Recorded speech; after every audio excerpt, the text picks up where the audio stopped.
Before we plunge into querying SQL Server, I want to give you a little course overview so you'll have an idea the topics you're going to learn here and the things we're going to cover together. And here they are. We're going to first start off, and I'm going to talk about some database basics. Now, this is mostly for those of you who may be kind of new to the topic of databases. We'll talk about some Transact SQL basics and some basic Microsoft certification information.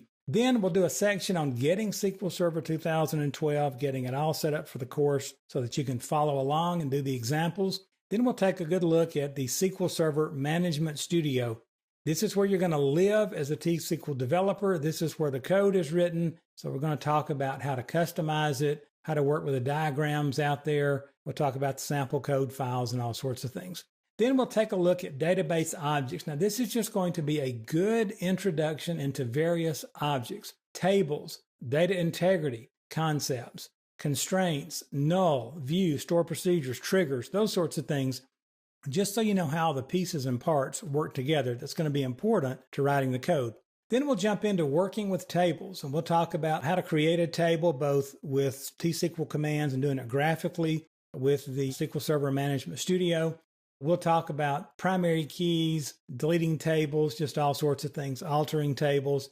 Then we'll jump into query basics. We'll talk about the 4 basic queries, a good query structure, comments, those sorts of things. Then we'll jump into the select statement. We'll go over some of the basics on the good old basic select statement. Then we'll move into more advanced things. We'll talk about column aliasing, using sum, average, count, grouping results, using having, intersect and except, like and in, offset fetch, those sorts of things. Then we'll take a look at join queries, look at some examples of those, talk about how to join tables, and which is what we normally do in the real world. Then we'll talk about modifying data. And of course, we're talking about things like insert, update, and delete, and look at some examples on that and the various gotchas that can happen there.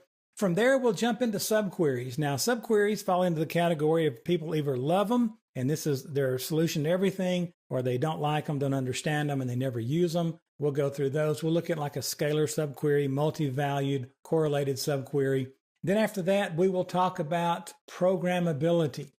We will deal with stored procedures, passing input parameters, output parameters. We'll talk about case logic, handling errors, stored procedure security. Then we'll get into functions, and then we'll get into dynamic SQL. Cover a lot there. Then we'll move on to triggers. Take a look at what triggers can do for us, a couple of simple examples of using triggers, creating them, watching them fire. Then we'll talk a little bit about transactions, what a transaction is, the difference between an explicit and an implicit transaction, how we can code these, and we'll look at some code examples on how to use them. And then there's everybody's favorite, right? Metadata. We'll talk about how to query metadata from SQL Server out there in the system tables. Then we'll do a little primer on XML.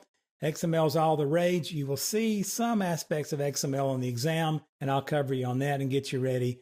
Then we'll do a little bit on optimization, the various tools you're going to use for optimizing your queries. And then I'll close the course out with giving you some instructions on how to prepare for this exam, how to take the exam, and what to do with this exam as you're taking it. Very important information. So that's where we're headed. So get comfortable and let's get started.